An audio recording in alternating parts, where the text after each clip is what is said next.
Okay, I think we're going to start.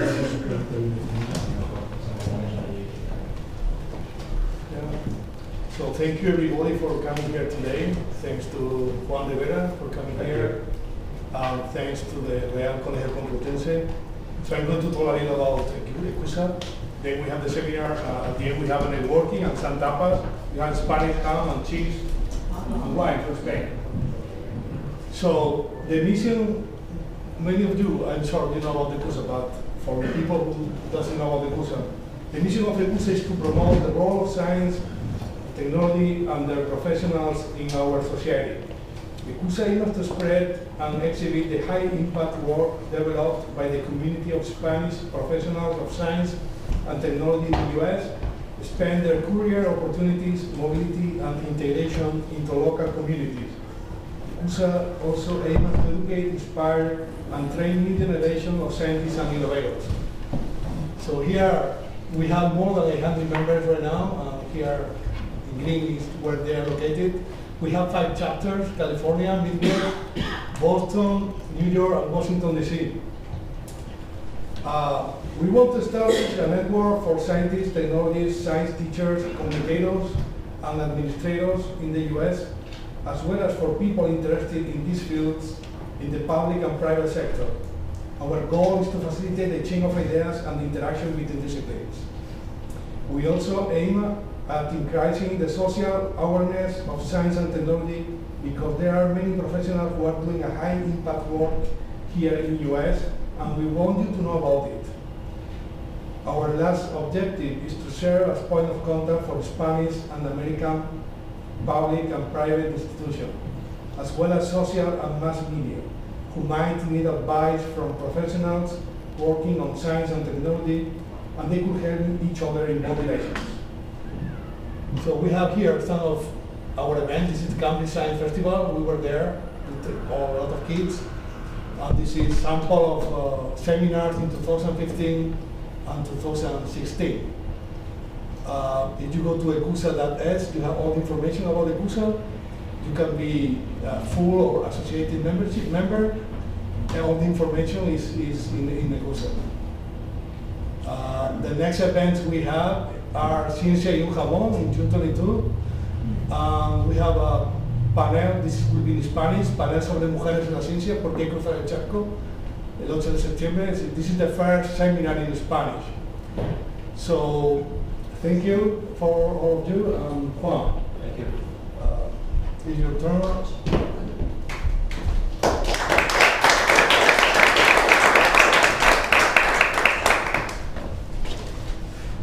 So thank you, ECUSA, for the invitation to talk a little bit about this. Let me see the logistics for this because I get complex. It's moving backward. Okay.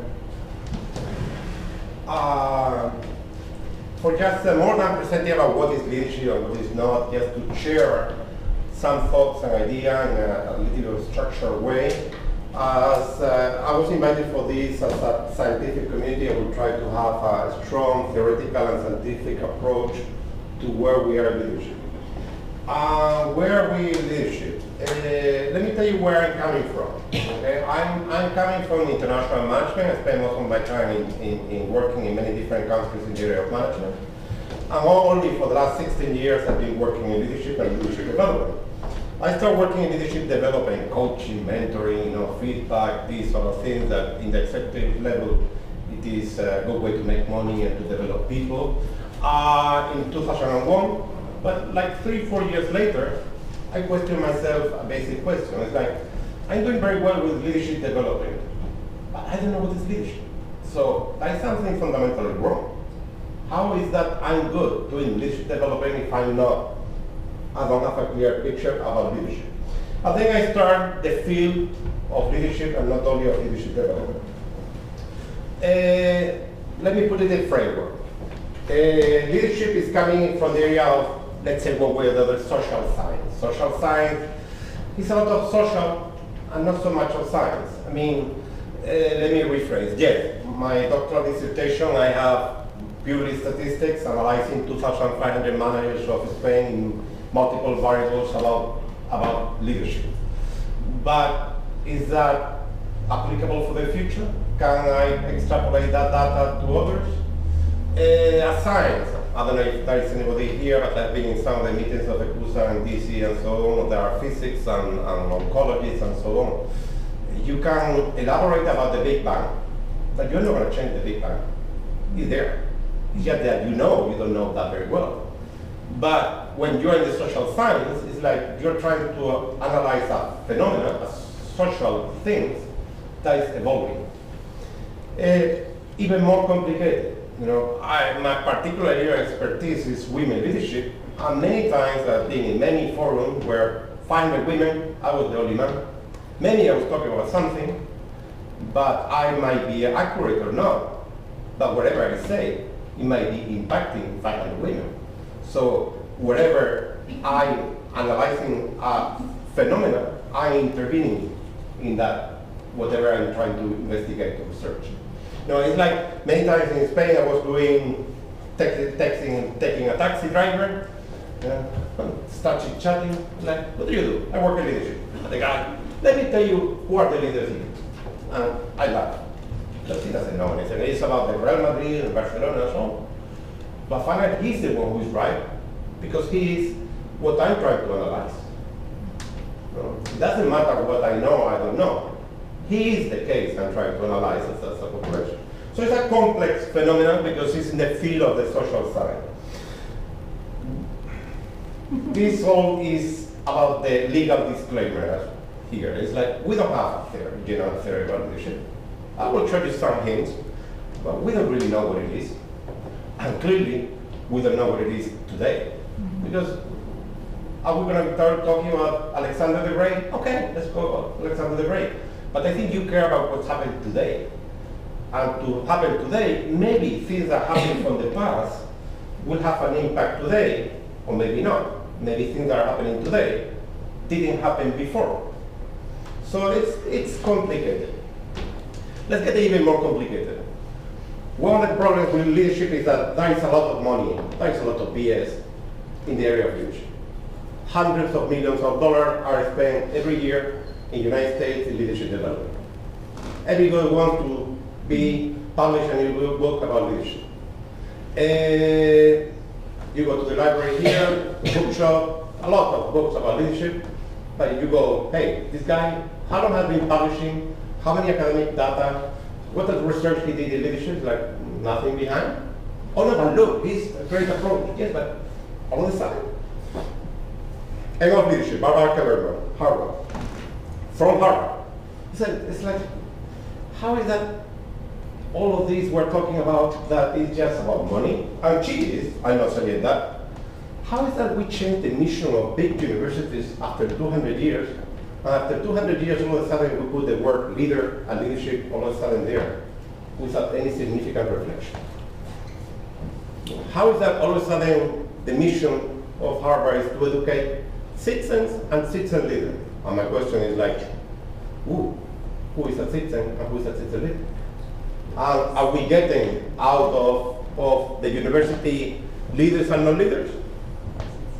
And Georgetown, I teach in Georgetown, all of a sudden we put the words principal leaders and transformative leaders. And the purpose of education is a transformational leadership experience. But is that a transformational leadership from the theory of 1978 of McGregor Burns that we have been researching 35 years about what is transformational leadership? Or is really about changing you that change the other and that create leadership? Because that's nothing related with transformational leadership. There is too much money in the field of leadership.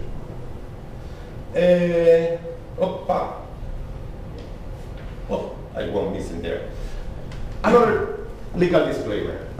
Everything that historically we call as power, as potestas, the ability to achieve the results regardless of the willingness of the third party, I think Max Weber used to define that, is called now authority. So what automatically, historically was power, now it's called authority. Whatever it was historically authoritas, meaning the giving the power to others voluntarily, now it's called leadership. But power is a bad word And even authoritas or authority doesn't sound good. Sounds much better leadership. So if potestas is now called authority and autorita is now called leadership, what is leadership? On the other hand, as we were saying before, this is a social event, social effect. So if everybody agrees that now authoritas is leadership, quite likely we are doing the bad research because that's the new domain. That's the way we conceptualize now leadership or authority. Even more complicated. Any theory was what basically influence, communication, topics related with it. You have a concept and then you have an actor. The actor or the concept. Here, automatically, we have an actor, and with that, we try to build the concept. As a methodology, it's rather confusing. But it's quite clear that we're trying to build the concept of leadership through what people think about leaders.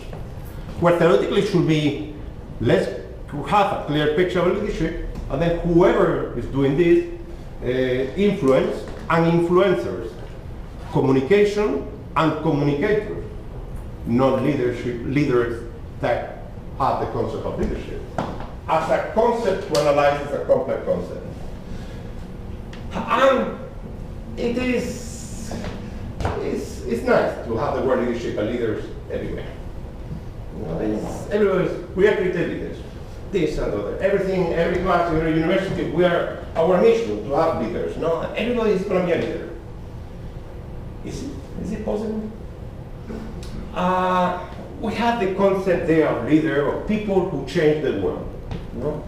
Great men that changed the history of the mankind.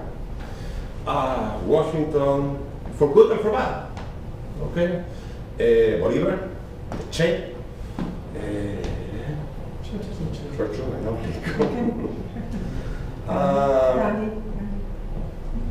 Great men that changed the world. Yes, we can. And then we have it. It's like, is that right? And then I'm going to make the last question mark. The last question mark, what is?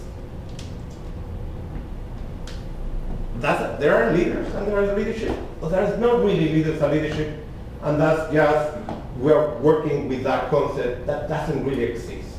Because Max Weber, the father of modern sociology, that's what was as a scientific in the area of sociology, you should be questioning like that. Is that a real thing? Or maybe it's not a real thing.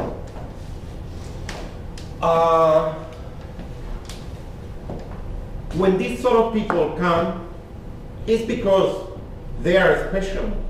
It's because the particular situation of the Russia of the Tsars, or the Republic of Weimar, or the fight, the race with the Soviets, or the present situation of the United States is the one creating that these people, special people, come to power. Is the message that they give? It's a revolution, it's a Mein Kampf, is whatever, it's much more whatever. Where is the locus? Where is the element that happens in this sort of situation? Can we extrapolate from this to here? Are we trying to build a general theory that we can capitalize for learning for the future? There's a simple article there from the New York Times, nothing scientific. And he said, basically it's a good reflection. Well, he's not healing bad. No, can we do it really the same? No, we cannot really extrapolate 100% from Hitler to this. But what we can do a reflection is that, hey, when we go a reflection of modern history and modern Marxism and so on, like maybe this sort of situation happens regardless of the person. Maybe you don't have a Trump, but maybe somebody else, Bernie Sanders, will come to power in a particularly different situation, but the environment is the key for this to happen. Let's go back to the basics then. The basics is that, and get a little more complicated. Max Weber used to say that the foundation of the leadership concept is a religious thing. Is the need of the human being to have answers for things that they don't have answers. And one way or the other, call it God, fire, or whatever, we put it in the hands of somebody else who has the answer that I don't have. Okay? So it is embraced in the human being.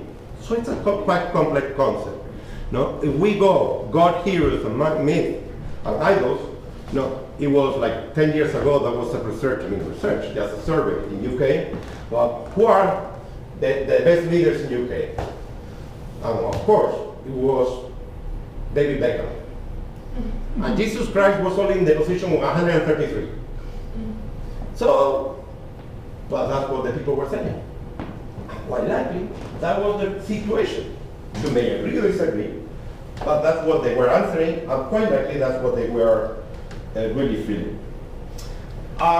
This is a great book from here, from Ron Heifetz, no? From the Kennedy School of Government, still 1989, I believe, piece of art. What is the entire problem about this, about leadership? Is that, especially in the political arena, is that there are no easy answers for complicated problems, but people want easy answers for complicated problems, and some people are willing to give easy answers to complicated problems that people want. And then most things get complicated. Okay? But there is no easy answers for complicated problems.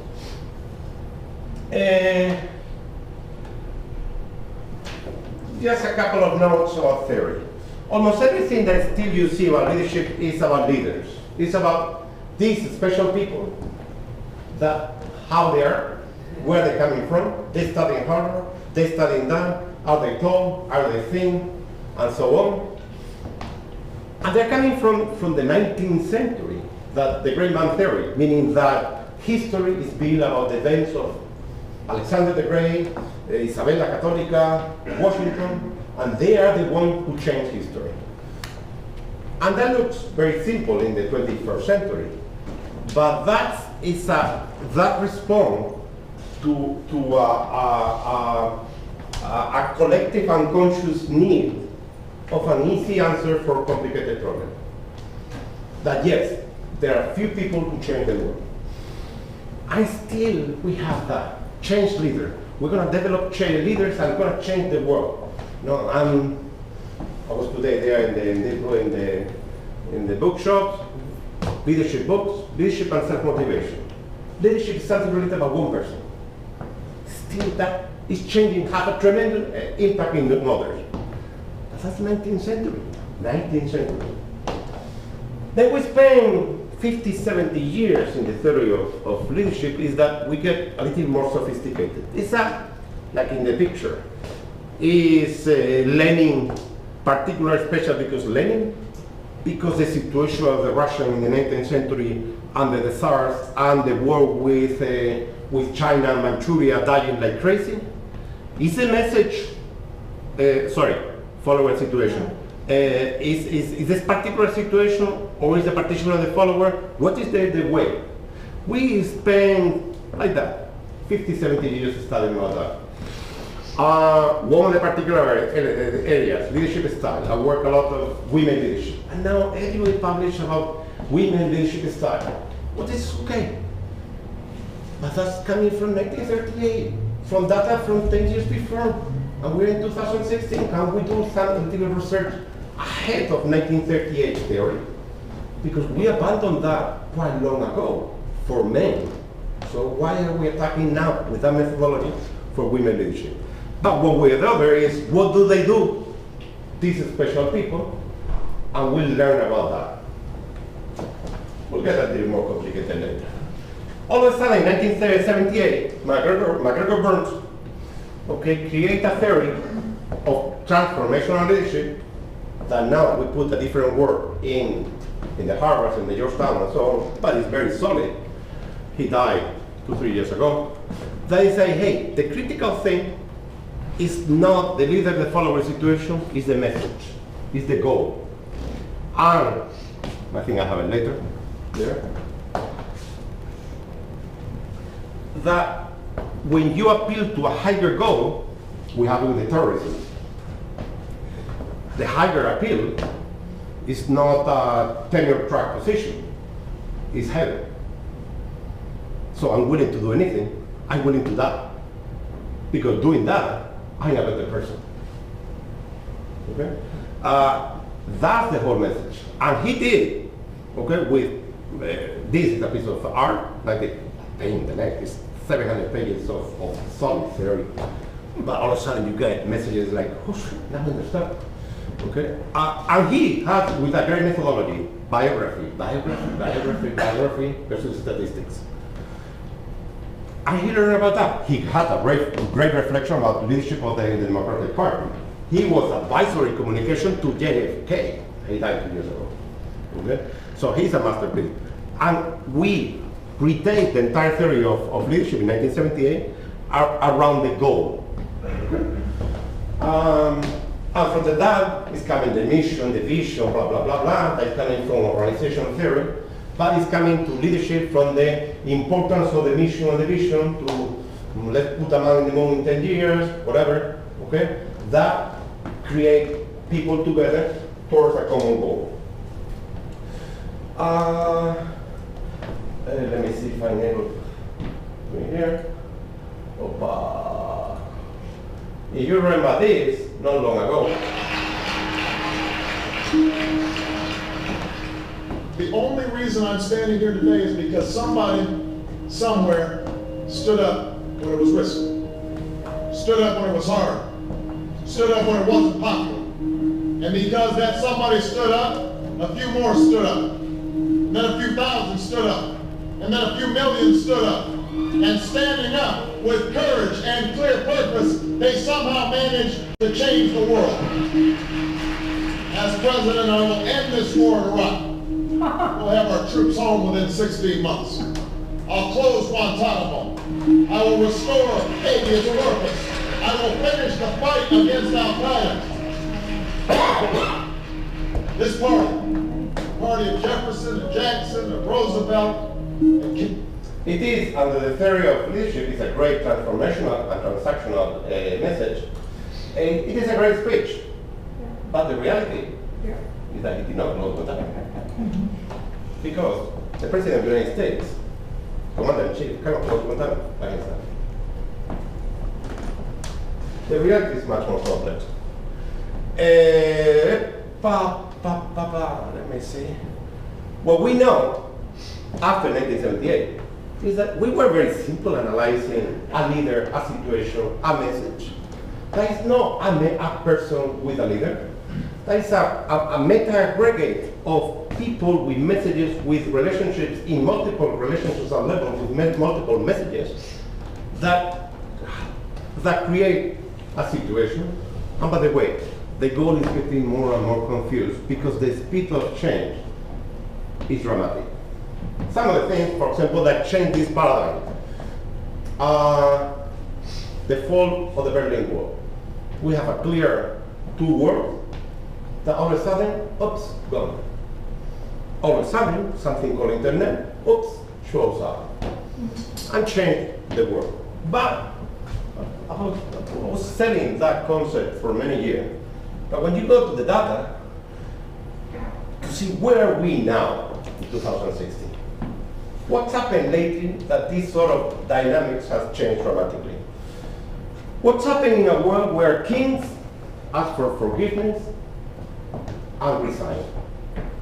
What's happening in a world where, again, popes are not able to judge others and also resign?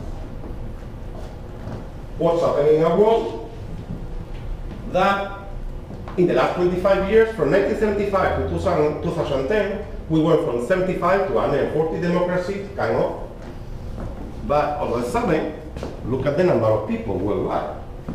All of a sudden, we went from this sort of people in democracy to this sort of people in democracy, which is a couple of billion people or more, okay, in democracy. What's happening in education? Again, all of a sudden, in the last 30 years, people worldwide, India, China, Russia, Russia was very educated in the 50 years ago, got very educated. Latin America. What's about women? 51% of the population. 51% of the population, they got basically equally educated than men worldwide. 51% of the population finally has a stronger say. And this is data from USA, I could not find it from worldwide, that's very relatively similar or similar trend. Women are working, are educated, and they have something to say, they have the education, and they mean to say something. 51% of the population. So a lot of things changed in the last 30, 40 years. And we go back to the we the people. Finally, it looks that the we the people is we the people worldwide. More people worldwide have something to say, they can say, and they interact with others, saying what they think, with an education and a preparation, and even a job to say something relevant.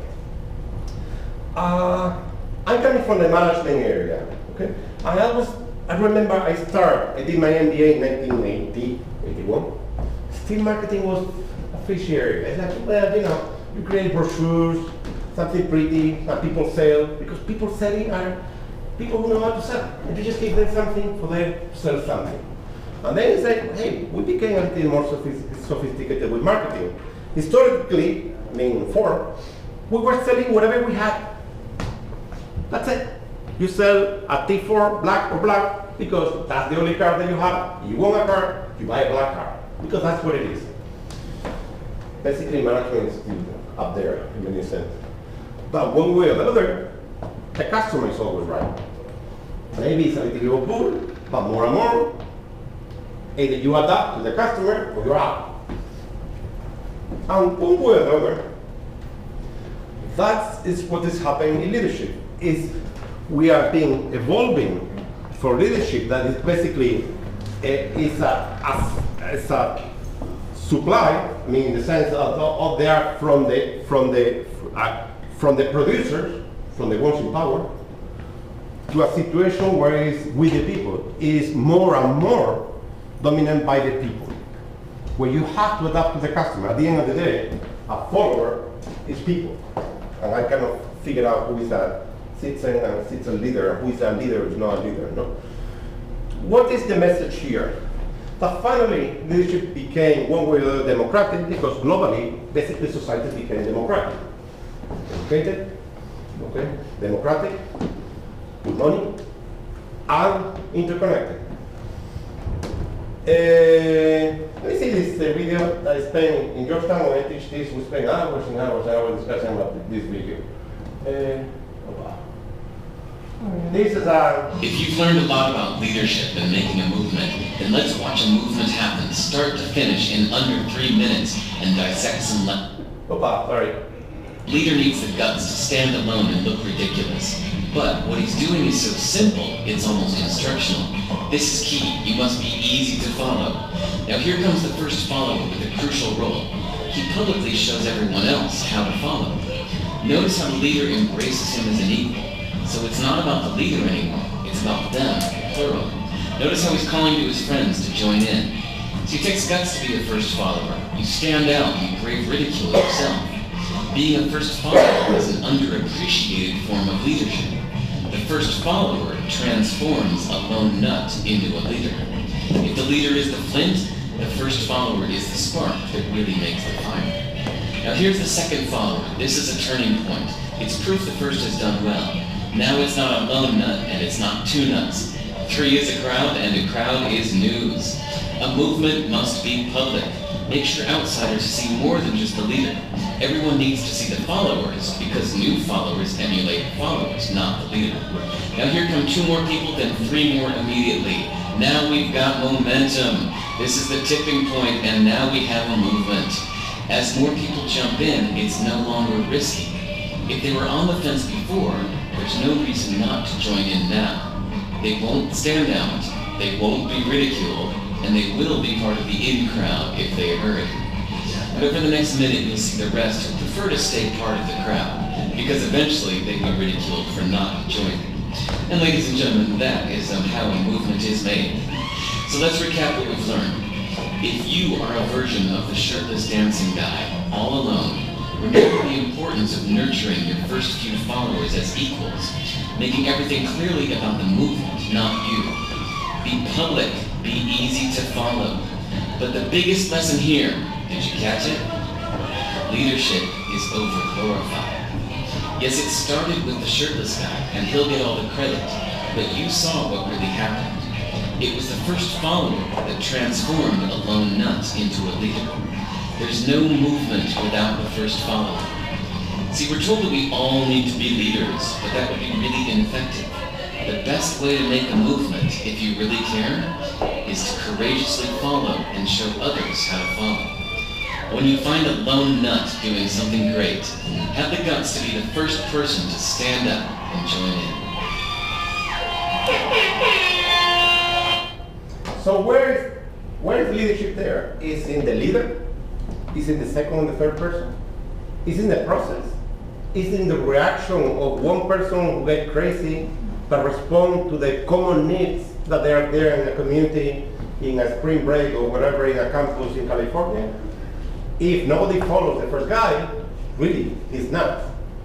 But is he the one who creates the movement, or is the second and the third? That create the dynamics for everybody to evolve and feel a sense of community versus the first. More and more, that's where we are. Let me see where we're here with the thing. Let me see. I'm confused here with it. Let me give you another case in point, okay? An example, Rosa Maria Calla. She's a student of mine from Georgetown like 3 years ago. Some of you are related with Spain or with Cuba. You may recall Osvaldo Payá, leader of the Cuban opposition. He was killed in a car accident that it was with a kid from Nueva Generaciones, I believe, from the PP, that he was killed. Well, whether by the intelligence from Cuba, it was quite clear. The Spanish government was very quiet, trying to move the guy from Cuba back to Spain. That finally mattered. She came to my class in Georgetown. Very sad looking, very pretty girl, very young, 26, 28. Very sad. The father died trying to do something for Cuba. And she was, I think she was, now there are some issues, I still don't understand the policy of Obama with Cuba, but she got a visa for being in the United States. She goes back and forth with Cuba. And in that class, that in Georgetown, basically the point is that she wants to change Cuba from a dictatorship to democracy. And we know that's a little bit complicated, in the case of Cuba. We know that you cannot learn from Soviet Union or from Spain for Cuba. You have to learn from today for Cuba for Cuba. We know that everything that happened for the last 50 years, we don't get it. And she's 26 and she's going to change Cuba. I know, the father died. Well, when you know, I'm going to meet with her next week in Havana and with her. She's changing Cuba. She has been in all she created a small NGO, Cuba Decide, about it's like, Washington is not going to change Cuba. Cuba is going to be changed by the people of Cuba. And we have to force and to get votes and referendums in Cuba, otherwise Cuba is not going to change. And you get this link. She's alone, in front of the Security Council, in front of the ambassador of Cuba, Venezuela, Iran, Saudi Arabia, saying that she cannot speak in public there. In fact, she spoke there. With a position from tremendous, powerful government, she spoke. And she's, I think, not even 30. Yeah. She organized recently an event, mid-May, in Miami, and she brought 7 heads of states, 100 stories about changing Cuba. What is the case in point? I mean, and that's my learning curve. I'm the teacher or I'm the learner? Because she's the one that may be changing Cuba. And more, individual people can change the world. The world is becoming very democratic. And she can change Cuba. Quite likely, more than Obama. Oversimplistic. But it's up there. Obama cannot change Montana, but maybe Rosa Maria Payacá.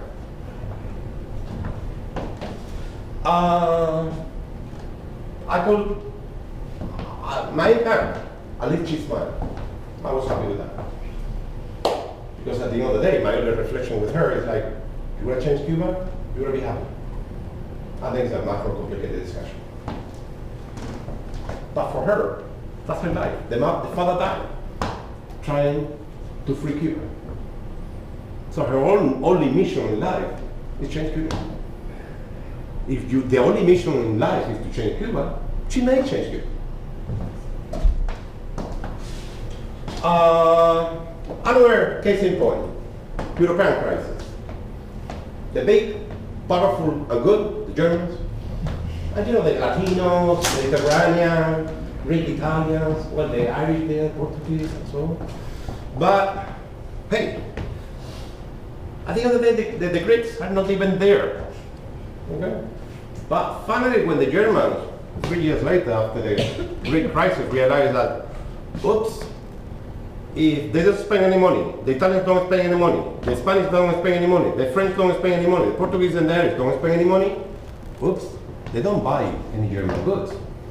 So, what do we do? Because we are really dependent on the weak. Because if all the weaks are very weak, we're not strong anymore. The world is changing dramatically. Well, that goes against our basic education, is that if I'm strong and you're weak, I win. But that's not valid anymore. A summary, and then eventually I will try to give some answers. Where are we coming from and where are we going? Clearly, we're coming from the theory of leaders, special people that have some traits, some way of behaving or communicating that change or have a significant impact in the world. While clear, it's evolving to a collective emerging movement of collective influence created by many people or for any person. So that's quite clearly the trend in the theory and what we see in the society. But also what we know, going back to the roots from Aristotle to Milgram to Max Weber, that when there is a significant crisis, we need a leader. And then the leader is good or is bad. And we don't know that he's bad until it's too late. But when there is a significant crisis, we go back to that unconscious need collective of we need a leader who comes and put order here and resolve all the problems that we didn't know how to resolve. All the problems of Europe is because we don't have a strong leader. Oops, be careful, because in the 20th century we have very strong leaders in continental Europe. Careful, because they come.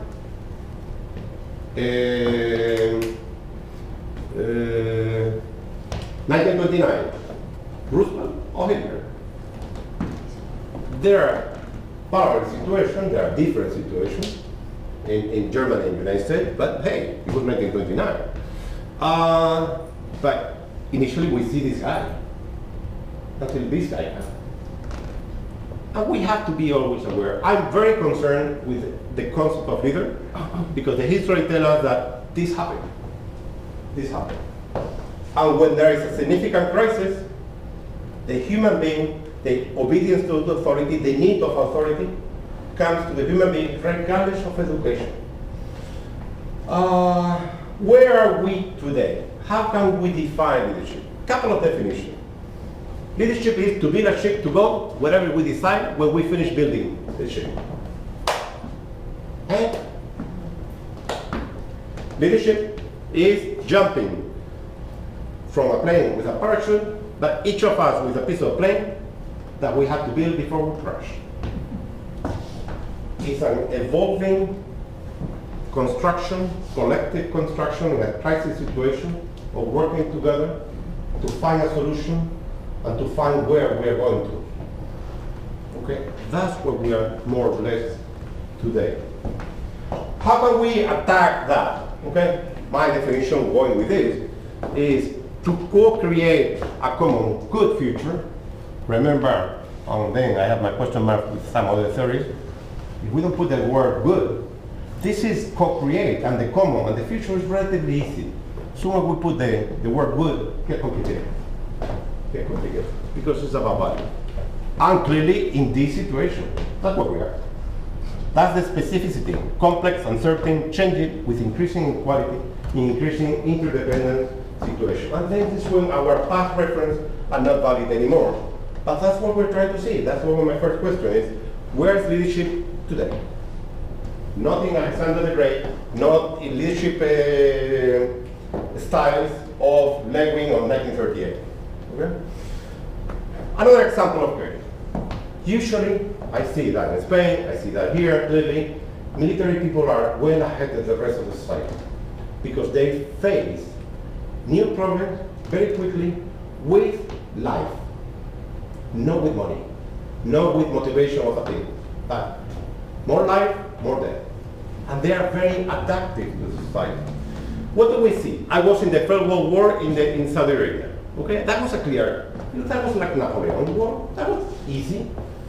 Tanks, the front, the Haram put in there, attacking the Kuwait, eliminating that. That was a normal war. All of a sudden, it was a completely different war. And all of a sudden, we have another completely different war. That war is nothing related with this, and it's nothing related with this. And the generals are still educated in Napoleon. And Napoleon is not here in this quotation, but you have some general. It's like our training in leadership, our training in war, is not effective anymore for dealing with this. It's our main problem because it's limit our ability to learn from today to be effective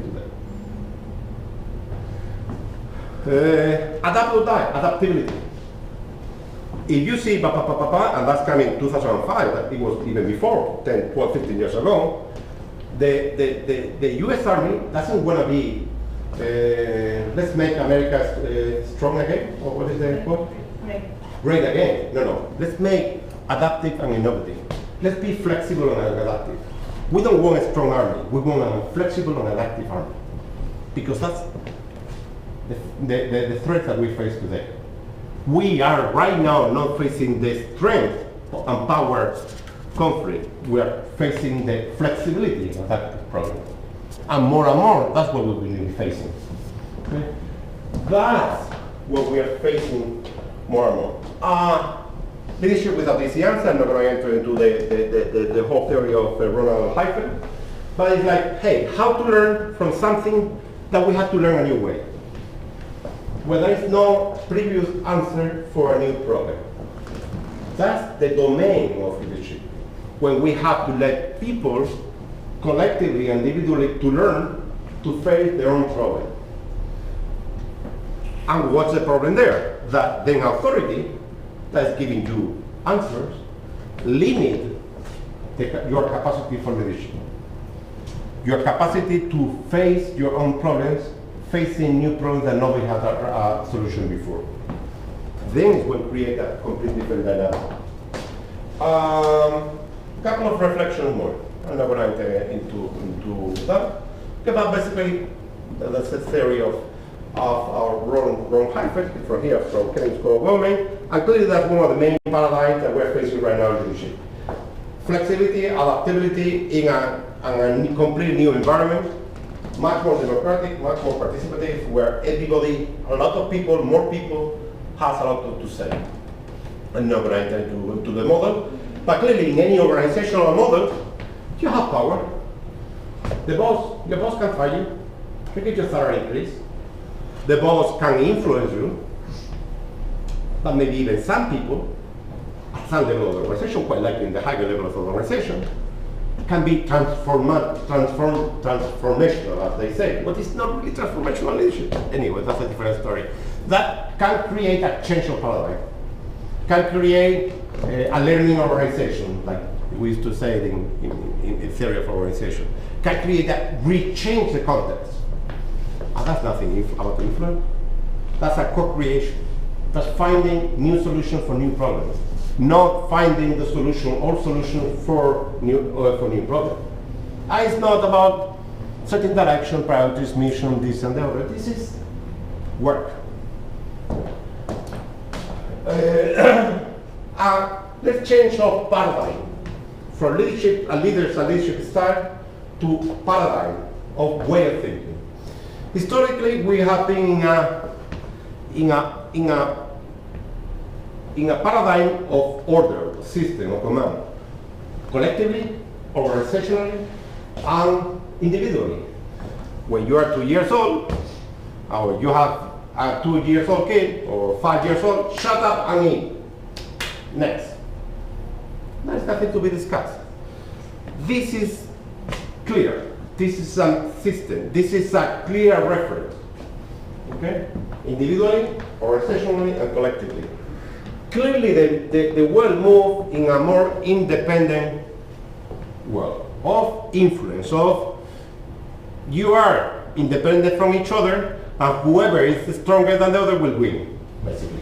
And basically, like Eisenhower, 1958, what is leadership? The ability of making others think that what you want them to do is because they want to do it. That was okay for 1958. That was okay for 1970. That's not okay for 2016. Okay? That's our education. We are collectively, individually, this is a process of democratization. This is a process individually of getting more mature. This is a process organizational of getting more dynamic within the environment. Okay? Basically, almost everything you see about leadership is still there. But making about Eisenhower, make influence, making the other thing that they do it because they want to do it, but it's really because you want to do it. But the world has changed dramatically. The world has changed in a domain very interdependent. Germany depends on Greece. Obama cannot change Guantanamo, cannot close Guantanamo. Okay? We cannot put the wall. It's like, okay, put a wall. How many meters of wall do you want? Put it. Okay, let's expel everybody, let's put a wall. Really? Really? Okay, that's an easy answer for a complicated problem. Let's start building a wall. But really? Okay, it is much more interdependent in the world. But again, like going back to the theory of leadership, when there's a significant crisis, people are coming back to here. It's like, no, I want a boss. I want somebody in charge in Europe that say, hey, this is too messy. Somebody should be in charge. But then it's careful, because you may have a Roosevelt or a Hitler, but that's also historical. When you see that at the individual level, when you have a significant crisis and your father died or your son has cancer, you just want a shoulder. Don't worry, I'll be there with you, I will be in charge. Oh, thank you, you're in charge. Really? And that can create good things, bad things, like relationships. I always, women leadership, and I'm not going to ask here a question, but usually with my students, like from Latin America, hey, you're very pretty. Why did you study? You're here in Washington. Your family's okay. Hey, why did you go to study? Your mother has a university degree? No, really. Why did you study university? Oh, because my mom told me that I had to be independent. But then the question is like, Obama cannot close Guantanamo, and you really can be independent? I don't say that you don't have to study, but be careful, because your education and your way of thinking is that I can really be independent where the environment is not. So you are not effective in the present environment. Okay. Let me put down Einstein's theory. I'm not going to get to the details of that theory. Let me put that here. This year, you believe the modern world can be overwhelmingly characterized by one word, interdependence. Now, most Americans don't seem comfortable with that. It sounds like, well, interdependent means they can have something to say about us. You didn't mean that, right? No, what I meant by interdependence is it can be good and bad, or good or bad, or both. Interdependence means divorce is not an option. That is, whether we like it or not, the problems of one country spill over into another. I'll give you an example. We and the Chinese together probably account for nearly half of the world's greenhouse gas emissions. So we're out there on the front lines of global warming. But Australia today is the hardest hit country. And Africa will be next hardest hit. I'll give you another example. The world's biggest rainforests are in the Amazon, in Indonesia, and in the Congo River Basin. If they're torn down, they'll have an impact on global warming everywhere. If people die of AIDS because they can't get medicine, that will lead to a sense of desperation and social chaos that we may be called upon to deal with in Africa and elsewhere. Climate change. Oh, Miami Beach doesn't have any problem with climate change. Okay. Social problem from the rest of the world. Okay. But wait about your apartment, which is going to be in the middle of the world. No. And that's more and more the world that we're dealing with. You know, it's like not the strong and the weak. We are interlinked. Okay, we are interdependent. And it's not a soft power or whatever you want to call it. It's that's the nature of the present environment. And that's the present situation, the present environment that our education, okay, individually and collectively, think that it still is like in the 70s. You win and the other lose. Sorry.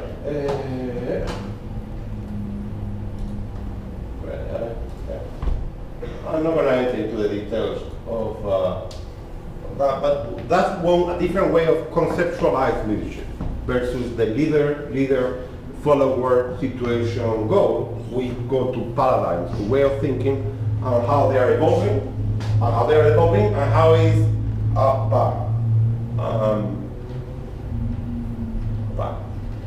I'm going backward now, exactly.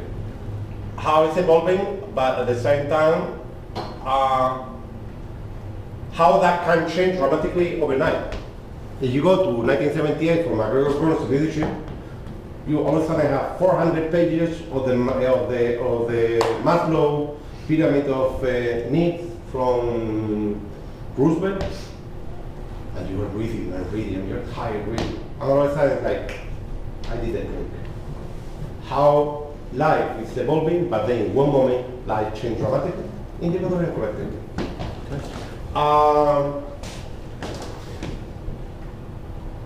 What is leadership? And I don't fully agree with this theory, but it's the one that is more solid lately, that it can give some answers to a complicated problem. That is, I'm not going to pretend I have a lot of argument with the draft. There are many things that I don't agree, but clearly it's very solid. That's very solid where it's coming from the Center for Leadership Study, and personally from draft, and from Macaulay. That is what creates direction, alignment, and commitment. Okay? I'm not going to enter into the details of that. But more and more, that's what we see. We have elements to get some thing. I'm not going to enter into the details of theory, but yes, we can create leadership, even if we don't have still one quite clear picture about the leadership. One of the problems of this theory, that as a theory, is an output base. Is not. This is what it is. Leadership this is what creates leadership. So it's a completely different way of conceptualization of leadership. On the other hand, we were blocked in the entire story in the last 20 years. Last video, okay? Papa, there. Papa.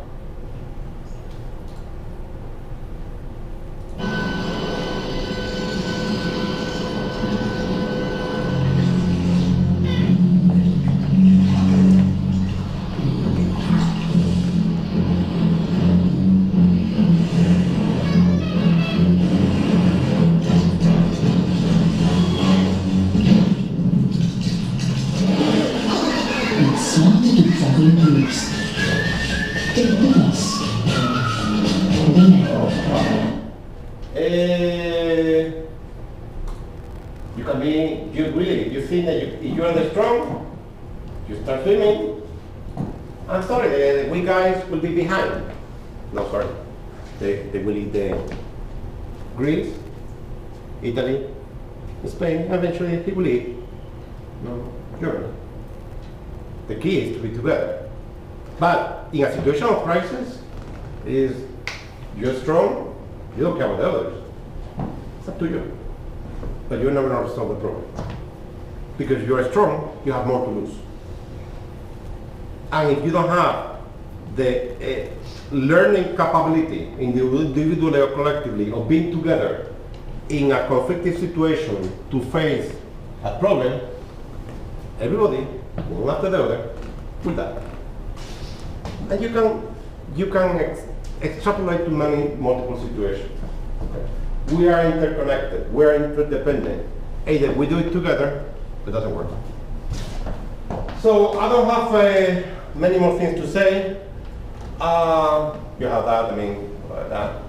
2 or 3 things, and then maybe a reflection. Clearly, we can say that. That's a clear process of democratization of leadership. The we the people is more and more we the people globally. More and more, you have to say what the people really want. And we see that. We see the effect of Trump with there is even more opposition from the Republican Party, even with the Democrat Party against Trump. But also Trump, for good and for bad, is responding to about what people are saying. He's good selling. Selling is like what people want to hear. I tell them that. Oh, now I'm going to be a president. I'm going to sound very president today. Why? Because they told me to be president. President looking, president sound. More and more people say, I don't like this. I don't like this system. You know, I'm making $60,000 and I'm poor. This is unfair. I want an answer. Maybe the answers are not right, but more and more is, I personally think it's because there is more democracy and not less democracy. And that happens in Europe, that happens in Tunisia, and it even happens in China and India, and even, I don't know, in Russia. Let's see in Cuba. But clearly, we are in a much more democratized society, therefore, leadership is much more democratized. Careful with the heroes, because heroes, there are people who want and who need heroes, and people who need to be heroes. And history tells us that then when bad things may happen, good things may happen, but many bad things may happen. Okay? And that's regardless of education, regardless of democratization. Hitler, 1929, Germany, very, very advanced, scientific, modern society. Oops, I was responding to a collective belief. And more, it's not to be strong, it's to adapt, to collaborate. Sometimes a vision, a mission on this is possible, but the theory, the speed of change, and the complex interdependent environment tell us that this is less than the less value. Okay? And careful with the mindset. Mindset is competitive. Our education, no, I teach in MBAs. I cannot give a collective degree, a collective grade. But as soon as you go to work, yes, you're going to have a performance evaluation. But if you close the company, you close the company. Okay? Your mindset is competitive. It's not collaborative at any level. Okay? Divorce is not an option. Last reflection, last case. Just a particular reflection. That's my mother, 1941, I believe. My grandmother, my uncle, my aunt, all of them died, of course. Bad year, 1941 in Israel. El año del hambre, creo que era. Especially bad year for my mother, 14 years old. The father was in a jail because, whatever, he was a syndicalista. Later he was a syndicalista with Franco too, because he was a syndicalista. The mother was dying of breast cancer. She died that year. The brother, Manolo, had a throat cancer. And she, 14 years old, was in charge of bringing food to the father in jail, or taking care of the mother with the breast cancer, taking care of Manolito with a throat cancer. half year. But as far as I know, everything I recall, I remember still that day, my mom always told de usted to my grandfather. And she always did what my grandfather said to do. Except in the last few years that he was drinking half a bottle of wine per day for prescription, and it was more and more water and less wine. But she did always whatever he wanted to do. The relationships were very clear. There was nothing to be discussed there. All of a sudden, my family, I used to have hair. Okay? Then our dynamic, clearly, I never called usted to my father or my mother.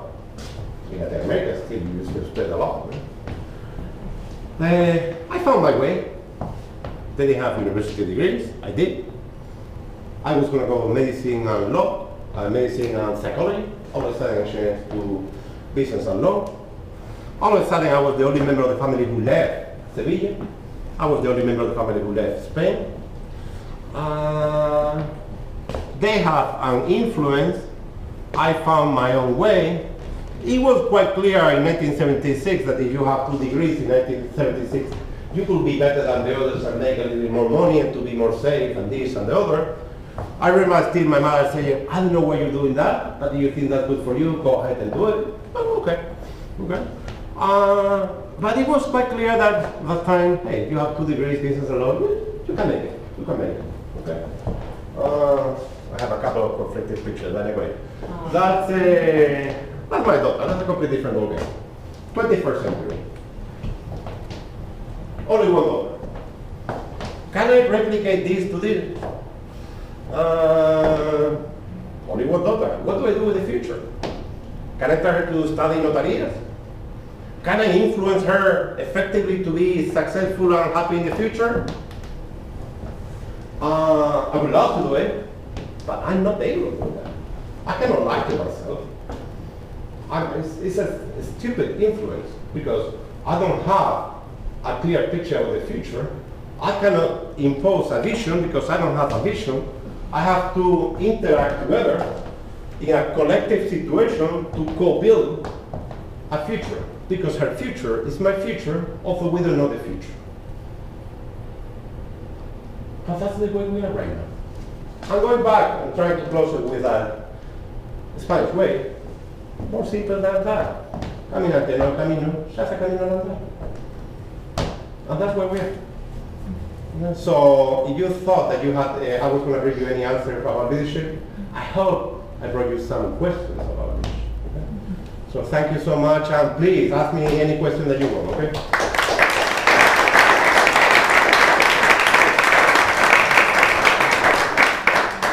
Questions? No? I have a question. Okay. Here, we have a lot of scientists in XXI. Do you think that some skills, if we have scientists that probably they're going to be leaders in some pharmaceutical companies, do you think they can get or they can learn some skills in leadership? Or it's going to depend on the situation or the personality of the people? How many hours do you want? 1 minute. Yes. Yes. You can always be better interacting with others. You can always be better learning how to communicate and building something together. Before I came here, I asked somebody from the room, what is leader? It's somebody who helps you to work together to achieve a goal. Yes, you can learn that. But be careful because the environment is changing dramatically. You can have at this level of discussion, you can have at this level of discussion. Okay? The paradigm of leadership in organization is motivation equal results. Well, basically what we know in theory of management is lack of motivation is lack of results. But if you increase the motivation, you don't increase the results. It's a variable that works negatively, not positively. But it is beautiful to say that the more motivation, the more results. No. The less motivation, the less result. Okay? The entire construction of a leadership is about how beautiful it is. It's not very beautiful. We would like to make it beautiful, and we make it beautiful, we make more money. selling leadership. The reality is a bit more complex. But yeah, you can learn skills, communication, vision, groups, decision making, blah, blah, blah, blah, blah, blah, blah. And as a group to be more effective, yes. But at least my way, don't forget the big picture. You need that, but be careful because maybe that is helping today, but maybe that's going to be limiting to be more effective 5 years later. Because you're going one direction where the world is going in another direction. And the main driver is the education in science, in general education. It's fully dependent. Yes, you have a team of research, but then you want to publish in your name first. Because name first, at more point, you make more point, you get tenure, you get more money for it. Where the world is not going in that direction. The world is that if somebody goes selling a small one, a small becario in the department, I don't know if anybody related with that, girl in oncology in Barcelona, that all of a sudden all the research was kind of fake. Somebody small in the department start making Twitters, no, like this guy is this and the other is like, oops, go. Because small becario, he starts saying things that you should never say. The world is becoming more interdependent. Yes, you can do things for your team, for your people to be more effective at world level. But you go to upper management, it's a completely different ball game. And again, you can do whatever, but Obama cannot close Guantanamo. And you cannot, if Obama cannot close Guantanamo, can you do everything by yourself? You see that dynamic? Any other question? Please. Yeah. I have a question. Just a comment. We always, the Spaniards are very criticized because we never had a plan B. No. We never had a plan. No. And we always say, okay, let's do and see what's happening. Uh-huh. So according with Machado, it seems that we are good leaders. We have different skills and we could capitalize on, let me rephrase, there is a person that I follow and I admire, General, now Teniente General Varela. He used to be General, he was very, very young, younger than me. He used to be al mando de la Fuerza Terrestre Española, mando de Sevilla. Now he's the head of the European Union Rapid Deployment Force in Valencia. And he gave me one example one day having lunch. It's like, I was in Yugoslavia, in charge of the command of Yugoslavia. We were doing that, the Spaniards dealing with Yugoslavia and Bosnia, sorry. Then I have a colonel coming from the US Army. He's like, how do you interact with these local people if you don't speak the language? I said, we have a great training course in intercultural communication. Oh shit, they have a great training course in intercultural communication. They finished in Bosnia. He came to the headquarters in Paseo Castellana. And finally, they came a group from the Pentagon, meeting with them. That were coming to give us, a briefing about your training in intercultural communication. It's like, oh shit, we don't have intercultural communication. We just learn from doing. And they spent like a week there because they really thought that we have a structured knowledge about doing that. We didn't, but we learned how to do it. Where here, for good and for bad, it's much more structured. There are different ways, different situations, different legal situations. Okay. Also, I remember that situation with the army in Spain. Now, they get sued by the soldiers because after 4 times they keep using drugs, and you have a contract that they say that if they get caught once, they get out of, as a soldier, out of the army. After the 2nd time, after the 3rd time, they have a course, they have a training, they have an exam. After the 4th time, they get fired, and they sue the army because they got fired. So it's also becoming different. But I do think that that Mediterranean, not only Hispanic, skill, we are very good to improvise, to react to the environment. So basically, adaptation. We are very adaptable, but we are following European and Western trend to be more planning, structure, and this and that. You see that in management. Management in companies in Spain, they changed dramatically. They went from 10% export to 80% export in 10 years, 5, 7 years. But still, I'm not going to say who, they have been trying here, big headquarters from a Spanish company.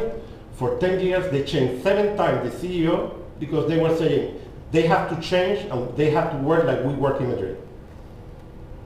And after 10 years, finally they have a CEO, American CEO, they said, no, we have to adapt to the American system and we cannot work like in Spain, in Boston, or in the United States. So it's, you see different trends. Anything else? Yeah. Do you have the advice for applying these concepts in teamwork? It's my company, we have different types of leaders. Yeah. If we have our president is a traditional leader, very smart guy, spotlight and front direction, and our CIO is like a leader from the back, inspiring trust and building the team. So when you have this kind of different leaderships, which I believe they exist concurrently. Yeah. It is tough. It is tough when the top guy is different than the rest of the organization. Okay? Because the thing is, we call it leadership in cascade. It's coming from the top to the bottom. It's not going to come from the bottom to the top in organization, in business. Okay?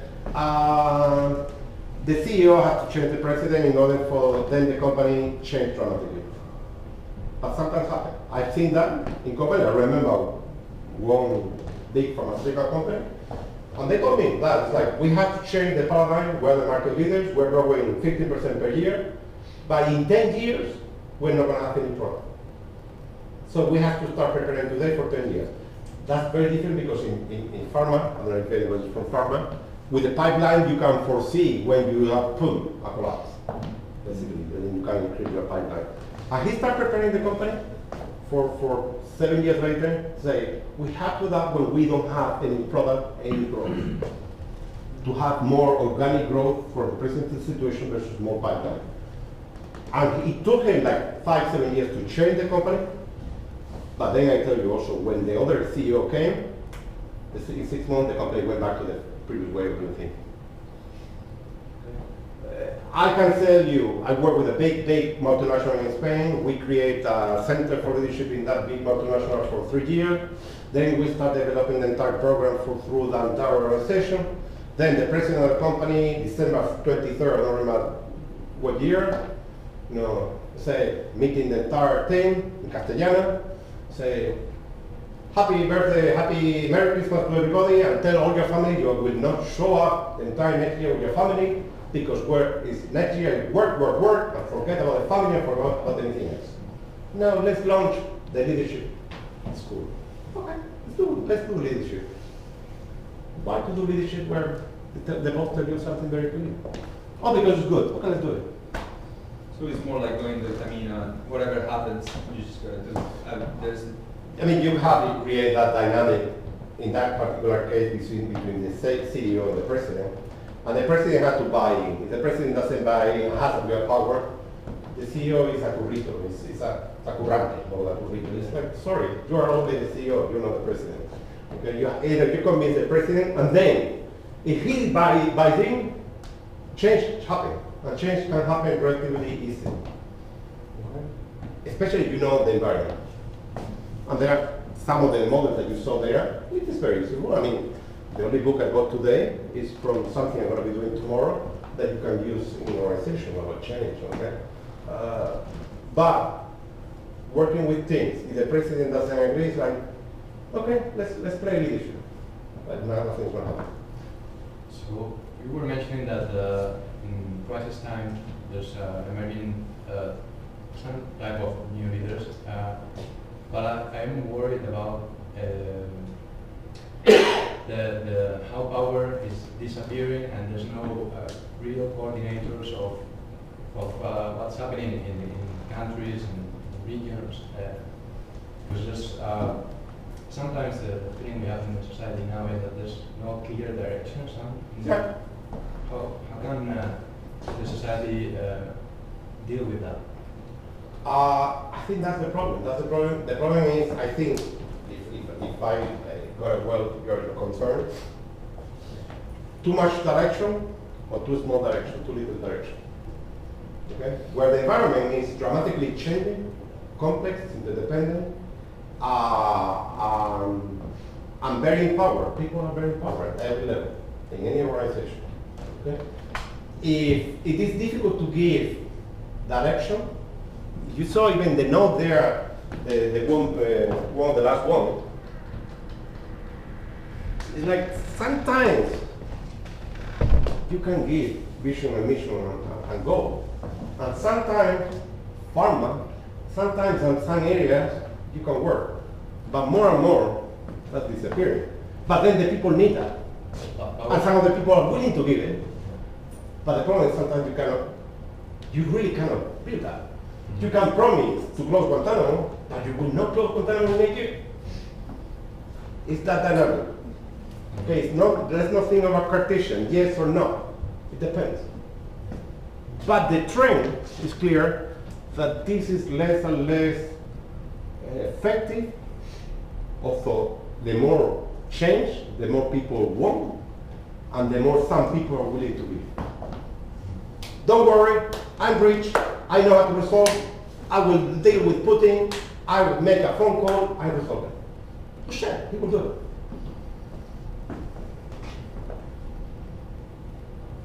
And is that the problem of Trump? Is it a problem of the society? Is it a problem of the rest of the people? Let's not personalize it, it's much more complex. It is a problem with dealing with uncertainty. Exactly. Exactly. But then you don't need a dictator if you can deal with uncertainty. The key, That's why. the key is that people want certainty, but we have to deal. The domain, if you see the domain of leadership, authority is to certainty like leadership to uncertainty. That's the key variable. To deal with uncertainty like the variable not to eliminate, no, the variable to capitalize and to work with. But we're prepared to eliminate uncertainty. No. The world keep moving. Don't try to stop it. Yeah. Anything else? Hey, I get very hot, but anyway. Okay. So let's go to the patio. We have food and drinks there.